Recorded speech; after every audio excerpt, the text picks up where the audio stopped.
வணக்கம். நான் உங்கள் ஜெயபாலன். சமீபத்தில் நான் ஒரு வேதாத்ரி மகரிஷியோட ஒரு புத்தகம் ஒன்று படித்தேன். நான் அடிப்படையில் வேதாத்ரி மகரிஷியோட சீடன். நாம் ரொம்ப நெருங்கின அந்த இவங்களுக்கெல்லாம் நம்ம அவங்க கூட பேசும்போது அந்த வாழ்க்கை வளமுடன், வாழ்க்கை நலமுடன், வாழ்க்கை வையகம் அப்படிங்கிற மாதிரி அந்த வார்த்தையை நம்ம பிரயோகப்படுத்துவோம். புத்தகத்தில் ஒரு தத்துவத்தை பற்றி வேதாத்ரி மகரிஷி ரொம்ப அழகாக சொல்லியிருக்காங்க. என்ன சொல்லியிருக்காங்க அப்படின்னா, செயல் விளைவு தத்துவம் அப்படின்னு ஒரு தத்துவத்தை சொல்றாரு. என்னங்க செயல் விளைவு அப்படின்னா, ஒன்றும் ரொம்ப சிம்பிள். இப்போ நாம ஒரு கண்ணாடி குடுவை, அந்த கண்ணாடி குடுவையில தண்ணி எடுத்துட்டு வர்றோம், கை தவறி கீழே போட்டுறோம், குடுவை உடைந்து சிதறி பிடிக்கிறது.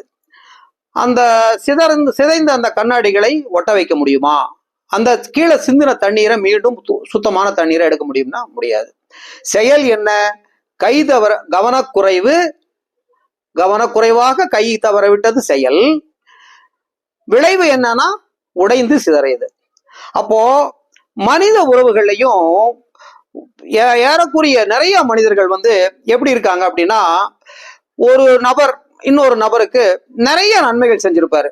அவருக்கு எல்லா காலங்கள்லயும், கஷ்ட காலங்கள்லயும் உதவியா இருந்திருப்பாரு. அவர் நோய்வாய்ப்பட்டு இருக்கும்போது அவருக்கு உதவி பண்ணிருப்பாரு. அவர் பொருளாதார நெருக்கடியில் இருக்கும்போது அவருக்கு பணம் கொடுத்து உதவி பண்ணிருப்பாரு. அவருடைய ஏதோ ஒரு கஷ்டத்துல உதவி பண்ணிருப்பாரு. ஏதோ ஒரு விதத்துல அவருக்கு ஆறுதலா இருந்திருப்பாரு. என்னமோ ஒரு விதத்துல அவர் நிறைய நன்மைகள் செஞ்சிருப்பாரு. ஏதோ தெரிந்தோ தெரியாமலோ ஒரு சிறிய தீமை செய்திருக்கலாம், அல்லது இவருடைய செயலை அவங்க தீமையாக பார்த்திருக்கலாம். இது ரெண்டுமே சாத்தியம் இருக்கு. அப்போ உடனடியா ஒரு ஆவேச மனோநிலையில, ஒரு ஆக்ரோஷத்துல, ஒரு கோபத்துல, ஒரு எமோஷனலான ஒரு பாயிலிங் ஸ்டேட்ல, அதாவது உணர்ச்சி கொந்தளிப்புல ஒருத்தர் ஒரு முடிவெடுத்து அவங்களுக்கு ஏதாவது ஒரு தீங்கு செய்யறாங்க அப்படின்னா, அப்போ அந்த செயல், அவர்கள் செய்யும் தீங்கு, இவங்க செஞ்ச எந்த நல்லதையுமே அவங்க அந்த இடத்துல நினைச்சு பாக்குறது இல்ல. அந்த அவங்களுக்கு நடந்த ஒரு சின்ன ஒரு தீங்கு, அதுவும் அவர் தெரிந்து செஞ்சாரா, தெரியாம செஞ்சாரா, அல்லது அவங்க இவரோட நன்மைக்காக செஞ்சாங்களா, இதை இவங்க பார்வையில இவங்க தீமையா எடுத்துக்கிட்டாங்களாங்கிறதெல்லாம் தெரியாது. ஆனா ஏதோ ஒண்ணு, ஒரு ஆவேசம் அவங்களுக்குள்ள தூண்டப்பட்டு, ஒரு கோபம் தூண்டப்பட்டு ஒரு முடிவெடுத்து ஒரு காரியம் செய்வாங்க.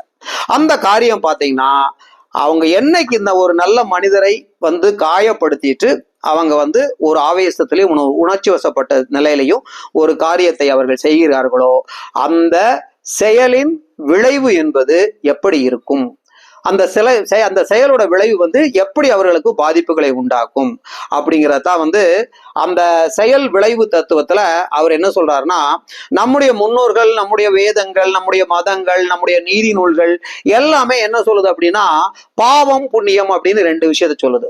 மகரிஷி என்ன சொல்றாருன்னா, எது பாவம் அப்படின்னு சொல்லும் போது அவர் என்ன சொல்றாரு, உங்களுடைய எண்ணங்களால், சொல்லால், செயலால் நீங்கள் மற்றவர்களுக்கு ஒரு உடல் தீங்கோ அல்லது அவர்களுடைய மனத்திற்கு தீங்கோ, மன காயங்களோ, அதாவது ஒரு வேதனைக்கு உட்படுத்துறது செய்வீர்கள் என்றால், அவர்களுக்கு நீங்கள் இழைத்த தீங்கு உங்களுக்கு ஒரு பாவமாக மாறி, அந்த பாவம் உங்களுக்கு ஏதோ ஒரு வகையில் துன்பத்தை விளைவிக்கும் அப்படிங்கிறதான் அவர் மகரிஷி செயல் விளைவு தத்துவம் அப்படி சொல்றாரு. இப்போ நம்முடைய மதங்கள், நம்முடைய வேதங்கள் எல்லாமே இந்த விஷயத்தை தொடர்ந்து சொல்லிட்டு இருக்காங்க. ஆனா இதை நம்பாத ஒரு பகுதி, இதை நம்பி முழுமையான நம்பிக்கை வைக்காம, அது முழுமையான நம்பிக்கை இந்த தத்துவம் வச்சாங்கன்னா ஒரு பயங்களையும் கெடுதல் பண்ண மாட்டான். பேருக்கு நம்புறது, ஆனா அவன் செய்யறத அவன் ஆவேசத்துல, கோபத்துல, அவன் தான்கிற அகம்பாவத்துல, அவனுடைய ஆணவத்தில் அவன் என்னென்ன அழிச்சாட்டியங்களை, என்னென்ன அழிவுகளை அவங்க பண்ண முடியுமோ அவங்க பண்ணிட்டு தான் இருக்கிறாங்க. ஓகேங்களா?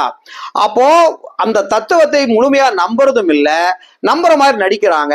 இந்த நம்பாத சிலர் என்ன கேட்கிறாங்கன்னா, இப்படி ஒரு தத்துவம் இருக்கு அப்படின்னா இது உண்மையா, இது பொருந்துமா, இந்த காலத்துல விஞ்ஞான உலகத்தில் இது சாத்தியமா அப்படின்னு சொன்னா, இந்த இடத்துல நாம இந்த மனிதர்களுக்கும் இந்த பிரபஞ்சத்துக்கும் உண்டான உறவு என்ன, இந்த பிரபஞ்சம் எப்படி செயல்படுகிறது, எப்படி உருவானது, மனிதர்களுக்கும் பிரபஞ்சத்துக்கும் என்ன விதமான கனெக்ஷன் இருக்கு, அப்ப அதை நம்ம விஞ்ஞான பூர்வமாகவும் ஆன்மீக ரீதியிலும் பார்த்து தெளிவுபடுத்திட்டோம் அப்படின்னா நமக்கு இது சாத்தியம், இது வாய்ப்பு இருக்கு, நிச்சயமா இப்படி நடக்கக்கூடும் அப்படின்னு நம்ம நம்புவதற்கு ஏதுவா இருக்கும்.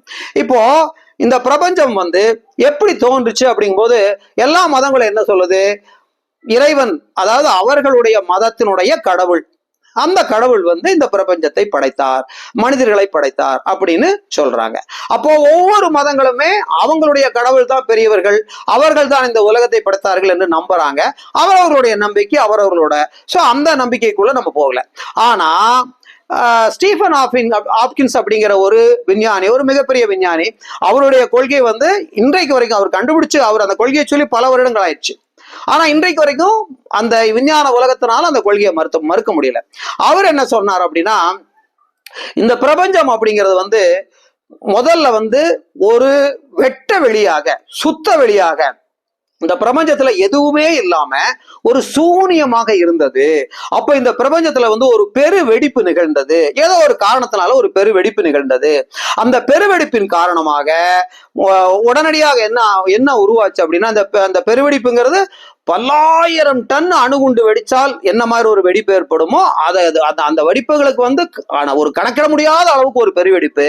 அந்த பெருவெடிப்பு நிகழ்ந்ததுக்கு அப்புறம் புரோட்டான் உருவாச்சு, நியூட்ரான் உருவாச்சு, எலக்ட்ரான் உருவாச்சு, அப்புறம் எலிமெண்ட்னு சொல்லக்கூடிய தனிமங்கள் உருவாச்சு, அப்புறம் தனிமங்கள் உருவாகி கூட்டு பொருட்கள் உருவாச்சு, கூட்டு பொருட்கள் உருவாகி இந்த பிரபஞ்சத்தினுடைய இந்த நட்சத்திரங்கள், கோள்கள் எல்லாமே உருவாச்சு. ஒன்றுக்கொன்று ஒரு காந்த சக்தியின் மூலமாக, ஒரு வேவ்ஸ் மூலமாக பிணைக்கப்பட்டு இந்த பிரபஞ்சம் மொத்தமுமே வந்து ஒரு ஒழுங்கான திசையில் தொடர்ந்து இயங்கி கொண்டிருக்கிறது அப்படிங்கிற மாதிரி சொல்றாங்க. அப்போ வேதாத்திரி மகரிஷி இதே கருத்தை என்ன சொல்றாருன்னா, இதை வந்து என்ன சொல்றாரு, அவர் வந்து கடவுள் அப்படிங்கிற தத்துவத்தை என்ன சொல்றாருன்னா பிரபஞ்ச பேராற்றல் அப்படின்னு சொல்றாரு. அப்போ இந்த பிரபஞ்ச பேராற்றல் எதனால ஆயிருக்கு அப்படின்னு விஞ்ஞானம் என்ன சொல்லுது அப்படின்னா, இந்த பிரபஞ்சம் மொத்தமுமே ஒரு மின் காந்த அலை பரவி இருக்குது.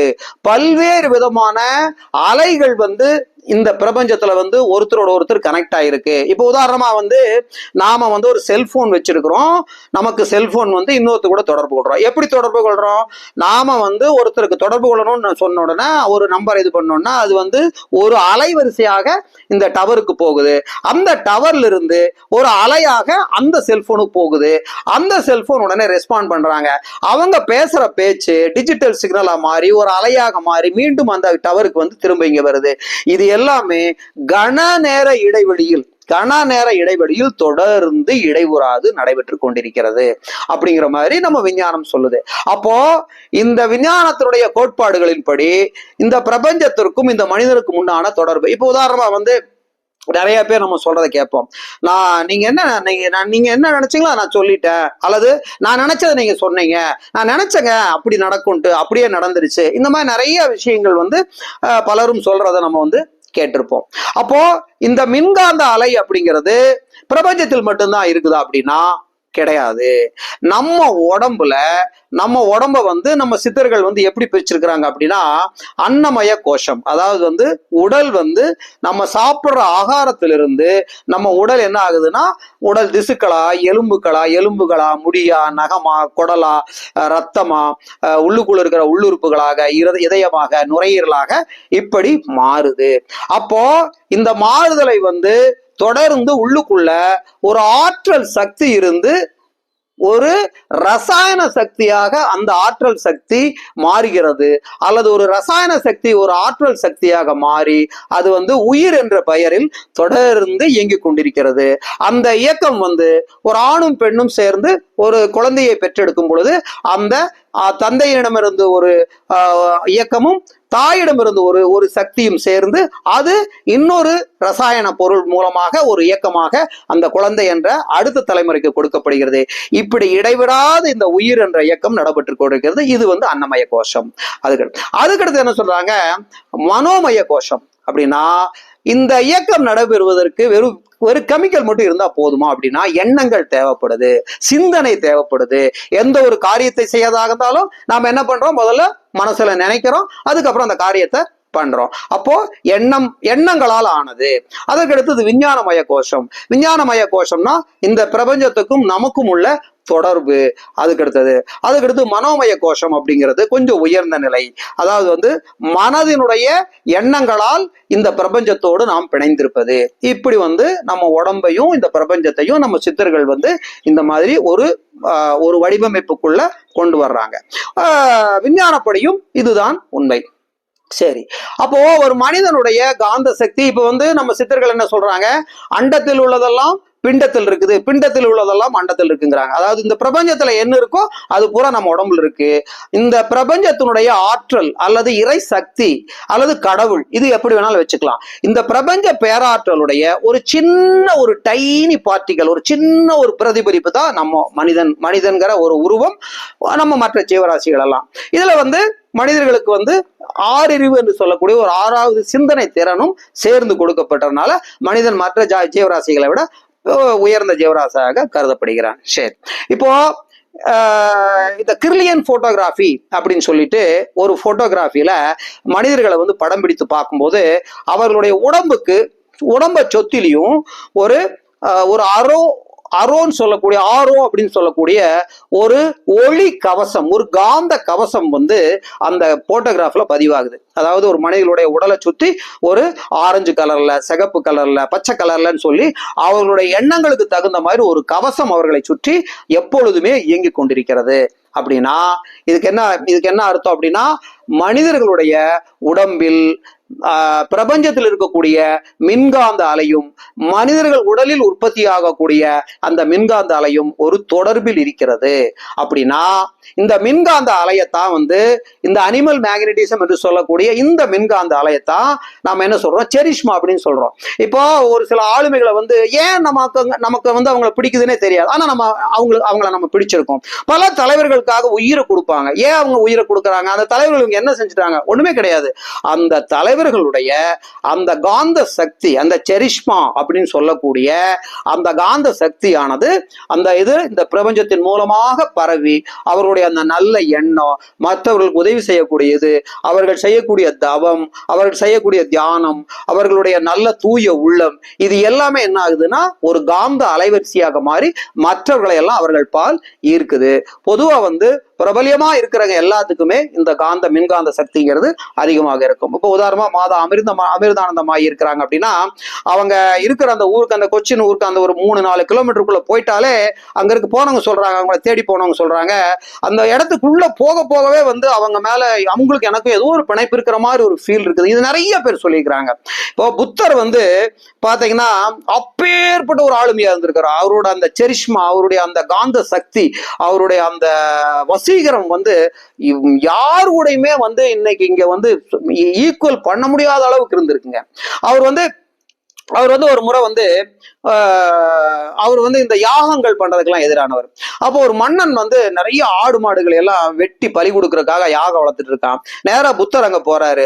போன உடனே என்ன பண்ணிட்டு இருக்கீங்க அப்படின்னு கேட்கிறாரு. யாகம் வளர்த்துட்டு இருக்க. எதுக்காக யாகம் வளர்க்குறீங்க அப்படின்னா, இந்த பாருங்க இந்த ஆடு மாடெல்லாம் வெட்டி இதுல போட்டா இதெல்லாம் சொர்க்கத்துக்கு போகும், நமக்கு புண்ணியம் கிடைக்கும் அப்படின்னு. உடனே அவர் சொன்னாரு, ஆடு மாடுகளை வெட்டி சொர்க்கத்துக்கு போறதுக்கு நீயும் சொர்க்கத்துக்கு தானே போகணும், உன் மகனை வெட்டி போடு, சம்சாரத்தை வெட்டி போடு, அவங்க சொர்க்கத்துக்கு போயிடுவாங்கல்ல அப்படின்னு சொன்ன உடனே அந்த மகாராஜா வந்து திருந்தி அந்த ஆடு மாடுகளை எல்லாம் அவிழ்த்து விட்டுட்டு இவர்கிட்ட சரணடைகிறதாக ஒரு நிகழ்வு சொல்லுவாங்க. அப்போ ஒரு பெரிய மகாராஜா கிட்ட வேற யாராவது போய் இந்த மாதிரி சொன்னா எட்ரா கத்தியத்தை வெட்ரா தலையன்னு சொல்ல மாட்டாங்களா? நிச்சயமா சொல்லுவாங்க. இதே புத்தர் வந்து ஒரு காட்டுக்குள்ள போறாரு.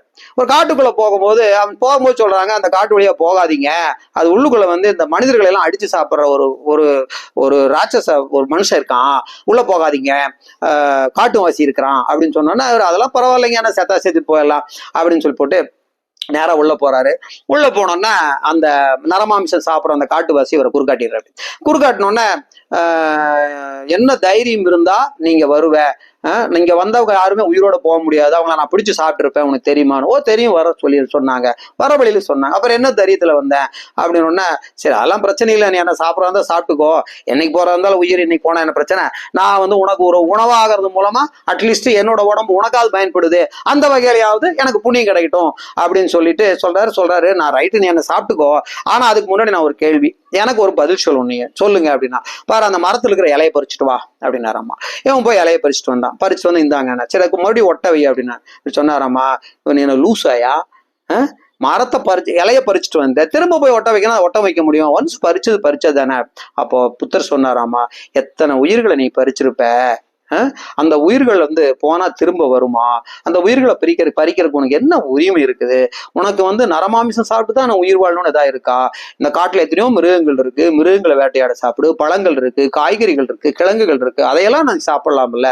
எனக்கு நரமாமிசம் தான் வேணும் அப்படின்னு சொல்லிட்டு நீ மனிதர்களை வந்து உயிரை பறிக்கிறையே, அந்த உயிரை நீ திரும்ப கொடுக்க முடியுமா அப்படின்னு கேட்டோம்னா அவன் சாஷ்டாங்கமா திருந்தி மனம் திருந்தி காலில் விழுந்து. இது புத்தரை தவிர வேற யாருக்கு முடியுமா? முடியாது. ஏன் அப்படின்னா புத்தருடைய ஆளுமை, அந்த காந்த சக்தி அப்பேற்பட்ட ஒரு காந்த சக்தி. சரி, இன்னொரு உதாரணம் சொல்றேன். ரமண மகரிஷியினுடைய சீடர்கள் வந்து, இதை நான் ஒரு புத்தகத்துல படிச்சேன். ரமண மகரிஷியுடைய சீடர்கள் வந்து உலகம் பூரா இருக்கிறாங்க. அவங்க யாருமே வந்து போன்ல பேசிக்க மாட்டாங்களாம். எல்லாருமே மனசளவுல தான் பேசிக்குவாங்க. மனதுக்கு மனது, அவங்க எண்ணத்துல இருந்து அவங்க இவங்க நினைப்பாங்க, அவங்களுக்கு அங்க பேசுற மாதிரியே கேட்கும். அவங்க அங்கிருந்து நினைப்பாங்க, இவங்களுக்கு இங்க பேசுற மாதிரியே கேட்கும். அதே மாதிரி நம்முடைய சித்தர்கள் வந்து பாத்தீங்கன்னா அவர்கள் வந்து அந்த தவத்தின் மூலமாக, புலநடக்கத்தின் மூலமாக 8 விதமான சக்திகள், அதாவது வந்து லகிமா, அனிமா, லகிமா, மணிமா, கரிமா, மகிமா, கரிமா, பிரகாமியம், பிராப்தம், ஈசாத்துவம், இந்த மாதிரி சக்திகளை எல்லாம் அவங்க அடைஞ்சாங்க. அப்படின்னா உடம்ப வந்து ரொம்ப சிறுசாக்கிக்கலாம், உடம்ப ரொம்ப பெருசாக்கிக்கலாம், உடம்ப கனமாக்கிக்கலாம், உடம்ப லேசாக்கி இந்த பிரபஞ்சத்துல பறக்கலாம். அந்த மாதிரி எல்லாம் நிறைய விஷயங்கள் அந்த மாதிரி அந்த தவத்தில் ஈடுபடுறவங்களுக்கு இந்த சக்திகள்லாம் கிடைக்கும் அப்படின்னு நம்ம சித்தர்கள் எல்லாம் சொல்லியிருக்காங்க. நம்ம போகர்ங்கிற சித்தர் வந்து சைனாவுக்கு இங்கேக்கும் ரொம்ப அசால்ட்டா வந்து பறந்து போயிட்டு இங்கிருந்து அங்கே பறந்து போய் அங்கே போயிட்டு கொஞ்ச நாள் இருப்பார், அங்கிருந்து பறந்து போய் இங்கே கொஞ்ச நாள் இருப்பார். இப்படியெல்லாம் நம்ம சித்தர்கள் வந்து அந்த மாதிரி பல சித்துக்களை எல்லாம் அடைந்து இருந்திருக்கிறாங்க. American institute of occult science அப்படின்ட்டு ஒரு ஒரு அமைப்பு இருக்குங்க. அந்த அவங்களுக்கு என்ன வேலை அப்படின்னா, அவங்களுக்கு வந்து கம்ப்ளீட்டா இந்த அமானுஷ்யம் சம்பந்தப்பட்ட விஷயங்களை வந்து ஆராய்ச்சி பண்றதுதான் அவங்களுக்கு வேலை. அவங்க வந்து அதுல ஒரு பரீட்சைகள்லாம் வைப்பாங்க, அதை பாஸ் பண்ணணும். அது என்ன மாதிரி பரீட்சை அப்படின்னா, ஒரு டேபிள் இருக்கும், அந்த டேபிளுக்கு அந்த ஒருத்தர் உட்கார்ந்துருப்பாரு, இந்த ஒருத்தர் உட்கார்ந்துருப்பாரு, இந்த இருக்கிற நிறைய கலர்ஸை கையில வச்சிருப்பாரு. இந்த கலரை வந்து ஒரு கலரை கையில் எடுத்துட்டு என்ன கலர்னு அவர்கிட்ட கேட்கணும், அவர் அந்த கலரை கரெக்டா சொல்லணும். அதே மாதிரி அவர் அங்கிருந்து ஒரு கலரை கேட்பாரு, இவரு கரெக்டா சொல்லணும். கரெக்டா சொல்லிட்டாங்கன்னா அவங்களுக்கு மார்க் போட்டு பாஸ் பண்ணுவாங்க. எப்படி சொல்ல முடியுது?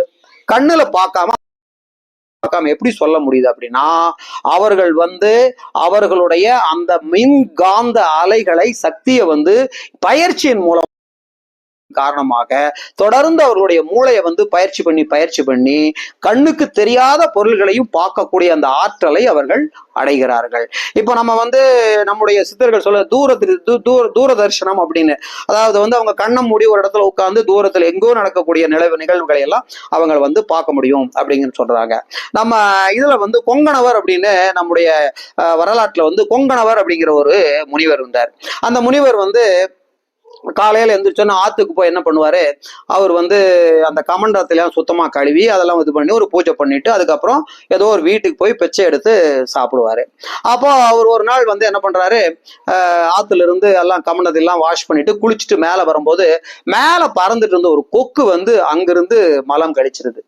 அந்த மலம் கழிச்சு என்னாங்கன்னா கரெக்டா வந்து கமண்டலத்தை பிடிச்சிருந்த தண்ணியில வந்து விழுந்துருது. இவருக்கு பார்த்தோன்னா ஒரு அசூசி ஆயிருது, என்னடா இது இன்னைக்கு பூஜை இப்படி தடைப்பட்டுருச்சே அப்படின்னு நினைச்சிட்டு, என்னன்னு அவர் கோபமெல்லாம் படல, அவர் என்ன பூஜை தடைப்பட்டுருச்சே நினைச்சு அப்படி மேல பாக்குறாரு. அவர் பார்த்த அந்த பார்வையில, அதாவது அவர் கன நேரம் பட்ட ஒரு சிறிய வேதனை, அந்த அந்த கொக்கு அங்கிருந்து பொசுங்கி கீழே விழுந்துருச்சு. அப்ப இவருக்கு வருத்தம், அடாடா நம்ம கொக்க நம்ம ஒரு வருத்தப்பட்டு பார்த்ததுலேயே கொக்கு இப்படி ஆயிடுச்சேன்னு வருத்தத்தோட சரி என்ன பண்றதுன்னு சொல்லி போட்டு மறுபடியும் போய் குளிச்சுட்டு மறுபடியும் அந்த கமனத்துல நீர் நிரப்பிட்டு அந்த பூஜையெல்லாம் முடிச்சுட்டு நேரா ஒரு சம்சாரி வீட்டுக்கு பிச்சைக்காக போறாரு. போய் தாயே பிச்சாந்தேகின்னு பிச்சை கேட்கிறாரு. அப்ப பிச்சை கேட்கும்போது அந்த அம்மா சொல்லுது, கொஞ்ச நேரம் வெயிட் பண்ணுங்க, நான் என் கணவருக்கு வந்து சாப்பாடு போட்டிருக்கேன், அவர் பாதியில விட்டு வர முடியாது, நான் சாப்பாடு போட்டுட்டு நான் வந்துடுறேன் அப்படின்னு அந்த அம்மா சொல்லுது. ஆனா இவருக்கு கொஞ்சம் கோபம் வந்துடுது, நான் ஒரு துறவி, எப்பேற்பட்ட துறவி, நான் வந்து பசியோட இருக்கேன், உனக்கு அதை விட உன்னோட வீட்டுக்காரர் முக்கியமா அப்படின்னு கொஞ்சம் கோபமா சொல்றாரு. உடனே இருந்துட்டு இந்த அம்மா அங்கிருந்து உள்ள சொல்லுது, போதும் கொங்கணவரே, உங்க கோபத்தை எல்லாம் அப்படியே வைங்க, நீங்க அந்த ஆத்தங்கரையில நிமிந்து பார்த்து ஒரு கொக்கை பொசுக்குனீங்கல்ல, அந்த கொக்குன்னு என்ன நினைச்சிட்டீங்களா அப்படின்னு சொல்லி அந்த அம்மா சொன்னோன்னா இந்த கொங்கணவர் வந்து அப்படியே ஆடி போயிடுறாரு. நம்ம ஆத்தங்கரையில ஒரு கொக்கை வந்து பொசுக்குனது இந்த அம்மாக்கு எப்படா தெரியும், இந்த அம்மா வீட்டுல இருக்கிற அம்மாவுக்கு எப்படி தெரியும் அப்படின்னா, அந்த அம்மா வந்து தன்னுடைய இல்லற வாழ்க்கையில ஒரு தவ மாதிரி நினைச்சு பண்ணிட்டு இருக்கிறதுனால இந்த கொங்கணவரை விட அதிகமான சக்தி அந்த அம்மா கிடைச்சிருக்கு. அப்போ தூய உள்ளம் படைத்தவர்கள், தங்களுடைய கடமையில் கண்ணும் கருத்துமாக இருக்கிறவங்க எல்லாத்துக்குமே இந்த மாதிரி அவருடைய காந்த சக்தி வந்து நல்லது நினைக்கிறவங்க, யாருக்கும் கெடுதல் செய்யாதவர்களுக்கு இந்த காந்த சக்தி ஜாஸ்தியா இருக்கும். அப்போ அந்த இதுல இருந்து வந்தாதான் கொக்கென்று நினைத்தாயா கொங்கணவா அப்படிங்கிற வார்த்தை. சரிங்களா? சரி, இதெல்லாம் ஒரு பக்கம் இருக்கட்டும்.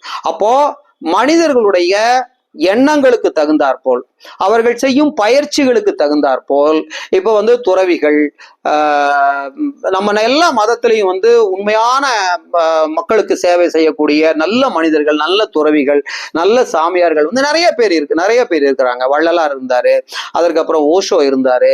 இப்படி பாத்தீங்கன்னா ஏராளமான முனிவர்களும் சாமியார்களும் நம்முடைய சித்தர்கள் எல்லாருமே மக்களுடைய நன்மைக்காக நிறைய நல்ல தபம் பண்ணி நிறைய சக்திகளை எல்லாம் பெற்று இருந்திருக்கிறாங்க.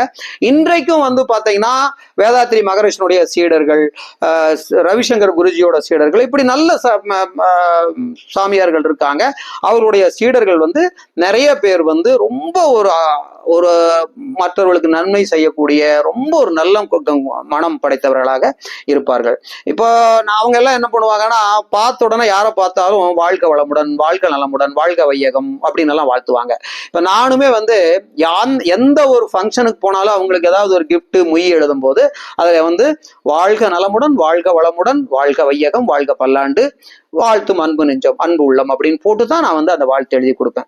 அதே மாதிரி ஒவ்வொரு நாளும் காலையில சாயந்தரம் 2 நேரம் தியானம் பண்ணும்போது, நான் தியானம் முடிச்சோன்னே இந்த உலகத்தின் நன்மைக்காக பசி ஒழியணும், பஞ்சம் ஒழியணும், பட்டினி இருக்கக்கூடாது, எல்லாத்துக்கும் உணவு கிடைக்கணும், நோய் நொடி இல்லாத ஒரு நல்ல வாழ்க்கையா எல்லாத்துக்கும் அமையணும், கலவரங்கள் இருக்கக்கூடாது, சண்டை சச்சரவுகள் இருக்கக்கூடாது, உறவுகள் மேம்படணும், எல்லாத்து உள்ளத்துலயும் ஒரு ஜீவ காருண்யம் இருக்கணும், சகோதரத்துவம் இருக்கணும் அப்படின்னு 2 நேரமும் நம்ம வந்து எல்லாத்துக்கும் அந்த அன்பையும் அந்த நல்ல எண்ணத்தையும் தொடர்ந்து இந்த பிரபஞ்சத்துல நம்ம பரப்பிட்டு இருக்கிறோம். அப்போ ஒவ்வொருத்தருமே இந்த மாதிரி இந்த பிரபஞ்சத்துல வந்து இந்த எண்ணங்களை பரப்பி கொண்டிருந்தால், அவங்க எங்க இருக்காங்களோ, அந்த மாதிரி ஒரு நபர் எங்க இருக்காங்களோ அவங்கள சுற்றி இருக்கிறவங்க நிறைய பேர்த்துக்கு நிறைய நன்மைகள் கிடைக்கும். இதுதான் இந்த பிரபஞ்சத்தினுடைய தத்துவம். சரி, இந்த செயல் விளைவு தத்துவத்துக்கு வருவோம். இப்போ பாவம், அது வந்து புண்ணியத்தை நம்ம சொன்னோம். பாவம் அப்படின்னு என்ன சொல்றாரு அப்படின்னா, உடலுக்கோ உள்ளத்திற்கோ நீங்கள் உங்கள் செயல் மூலமாகவோ உங்கள் எண்ணங்கள் மூலமாகவோ ஒரு கெடுதலை விளைவிக்கிறீர்கள் என்றால் அது பாவம். அந்த பாவம் என்ன ஆகும் அப்படின்னா, உங்களுக்கு ஒரு மேக்னட்டிசம் இருக்கும். அது என்னன்னா நெகட்டிவ் மேக்னட்டிசம். இந்த சைடு வந்து பாசிட்டிவ் தாட்ஸ்னா, அந்த மாதிரி அந்த கெட்ட எண்ணம் படைத்தவர்கள், அகம்பாவம் படைத்தவர்கள், ஆணவம் படைத்தவர்கள், எமோஷனல் ஸ்டேட்ல இருக்கிறவங்க, விளைவுகளை பத்தி கவலைப்படாதவங்க, எவ்வளவு நல்லது செஞ்சிருந்தாலும் ஒரு சிறிய காரியத்திற்காக உறவுகளை வந்து முற்றிலுமாக நான் ஆரம்பத்தில் சொன்ன அந்த கண்ணாடி குடுவியை போட்டு உடைப்பது போல உடைத்து அந்த நல்லது செஞ்ச அந்த மனிதர்களை வந்து துன்பப்படுத்துறவங்க, இவங்க எல்லாருமே இவங்க கிட்ட வந்து ஒரு நெகட்டிவிட்டி அவங்களுடைய அந்த மேக்னட்டிஸ் கூட இருக்கும். அப்போ அவங்க வந்து இவங்களுக்கு ஒரு கெடுதல் செய்யும் போது என்ன ஆகும் அப்படின்னா, இவங்க செஞ்ச அந்த பாவம் அப்படிங்கிற அந்த அலை, அந்த நெகட்டிவ் மேக்னட்டிசம் என்ன ஆகும், அவங்களோட அந்த காந்த அலை கூட போய் பொருந்தி அவங்களோட விடாது கருப்புங்கிற மாதிரி ஒரு கருப்பு அவங்க உடம்ப சுத்தியும் ஒரு கருப்பு அலைவரிசையாக அவங்களோட ஒட்டிக்கும். அது எப்ப வாய்ப்பு கிடைக்குதோ அப்ப வந்து இவர்களை ஏதோ ஒரு விதத்தில் வந்து நோய்க்குள்ளாக்கும், விபத்துக்குள்ளாக்கும், பண நஷ்டம் ஏற்படுத்தும். இவங்க எந்த மாதிரி ஒரு மன கஷ்டத்தை மற்றவர்களுக்கு கொடுத்தார்களோ, எந்த அளவுக்கு வேதனையை அவர்கள் அனுபவித்தார்களோ, அது மாதிரி பல மடங்கு வேதனையை அவர்கள் அனுபவிக்கக்கூடிய சூழல் வரும். என்னோட நண்பர் ஒருத்தர், அவர் ஒரு இன்னொருத்தரை வந்து ஒரு பார்ட்னர் மாதிரி வச்சு அவருக்கு எல்லா நன்மைகளையும் செஞ்சு கொடுத்து, எல்லா உதவிகளையும் செஞ்சு கொடுத்து அவர் கூட வச்சிருந்தாரு. அப்புறம் ஒரு கட்டத்துல இவருடைய ஏதோ ஒரு செயல் அவங்களுக்கு பிடிக்கல, ஒரு அற்பமான ஒரு விஷயம்னு வச்சுக்கலாம், இது பண்ணிட்டு அவங்க ரொம்ப உதவி பண்ணுவாரு. உடல்நிலை சரியில்லைன்னா அவங்களுக்கு உதவி பண்றது, பொருளாதார ரீதியா கொடுத்து உதவுறது, அவங்களுக்கு கஷ்ட நேரத்துல ஆறுதல் சொல்ல, இப்படி நல்லா அந்த ஒரு பார்ட்னருங்கிற மாதிரி வச்சு அவங்களுக்கு இது பண்ணிட்டு இருந்தவங்க திடீர்னு என்ன பண்றாங்க, ஏதோ ஒரு மனத்தாங்கல்ல அவங்க என்ன பண்றாங்க, அந்த எமோஷனல் ஸ்டேட்ல அவங்க வந்து என்ன பண்றாங்க, இவருக்கு எதிராக முடிவெடுத்து ஒரு இக்கட்டான சூழல்ல இவர் தொழில அவங்க பார்த்துட்டு இருந்த அந்த பொறுப்பை விட்டுட்டு அவங்க வேற பக்கம் போயிடுறாங்க. அப்போ போயிடுறாங்க. இவர் ரொம்ப வேதனைப்பட்டு, பாருங்க எனக்கு ஒரு இக்கட்டான நேரத்துல இப்படி இந்த மாதிரி இது பண்ணிட்டு போயிட்டாங்க, இப்போ என்னோட தொழிலை என்னால பார்க்க முடியல, செய்ய முடியல, பிடிக்க முடியல, ரொம்ப மன வருத்தப்பட்டு சொன்னாரு. அப்போ ஒரு நாள் அவர் கொஞ்சம் அந்த பணமெல்லாம் வர வேண்டிய இதுக்காக அவர் அந்த வீட்டுக்கு போய் பணம் கேட்க போயிருந்த போது அவர் அந்த வீட்டுல சில விஷயங்கள் எல்லாம் நோட்டீஸ் பண்ணிட்டு அது சொன்னார். என்ன சொன்னார்னா, என்னங்க இது அநியாயமா இருக்கு, நம்ம இந்து முறைப்படி இந்த பள்ளமா இருக்கிற வீட்டுக்கெல்லாம் குடி போக மாட்டோம், இவங்க இந்த மாதிரி ஒரு பள்ளத்து ஒரு 4 அடி 3 அடி பள்ளமா இருக்கிற ஒரு வீட்டுக்கு குடி போயிருக்கிறாங்க, வாஸ்துப்படி அது அவங்களுக்கு கெடுதலாச்சே, ஏற்கனவே நிதி நிலையில ரொம்ப மோசமா இருக்காங்க, அந்த வீட்டுக்கு போனா இருக்கிறதும் அதல பாதாளத்துக்குள்ள போற மாதிரி போயிருமே, அது போக அந்த வீடு ஒரு குடோன் மாதிரி இருக்குதுங்க, ஒரு துளி காத்து இல்ல, இவங்க ஏற்கனவே கொஞ்சம் நுரையீரல் பிரச்சனை இருக்கிறவங்க, இவங்க பிறப்பிலேயே கொஞ்சம் குறைபாடோட பிறந்தவங்க, அப்போ இவங்க அந்த மாதிரி ஒரு வீட்டுக்கு போனா இவங்களுக்கு எப்படிங்க இவங்க ஆரோக்கியம் நல்லா இருக்கும். ரெண்டாவது இப்படியெல்லாம் இந்த மாதிரி ஒரு பொசிஷன்ல அந்த வீட்டுக்கு போயிருக்கிறாங்க, இவங்களுக்கு எப்படிங்க நல்லது நடக்கும், எப்படி இவங்க உடல்நிலை நல்லா இருக்கும், இவங்களோட ஆரோக்கியம் கெட்டு போகாதா அப்படின்னு எல்லாம் சொல்லும் போது அப்ப நான் அவர்கிட்ட ஒரு வார்த்தை சொன்னேன், அதாவதுங்க இந்த வீட்டுக்கு போறதுங்கிற ஒரு நிகழ்வு அது ஒரு செயலினுடைய விளைவு. அந்த செயல் என்ன அப்படின்னா, அவங்க என்னைக்கு உங்களுக்கு உங்களுக்கு ஒரு கெடுதல் பண்ணணும் அப்படின்னு என்றைக்கு அவங்க மனசார நினைத்தார்களோ அப்பவே அவங்களுடைய அந்த எண்ணம், அந்த கெடுமதியான எண்ணம் இந்த பிரபஞ்சத்துக்கு போய் சேர்ந்துருச்சு. அந்த பிரபஞ்சம் அந்த கணத்தில் இருந்து அவங்கள ஒரு ஒரு தவறான திசையை நோக்கியும் தவறான பாதையை நோக்கியும் ஒரு மோசமான நிலைமையை நோக்கி அவர்களை இழுத்துட்டு போக ஆரம்பிச்சிருச்சு.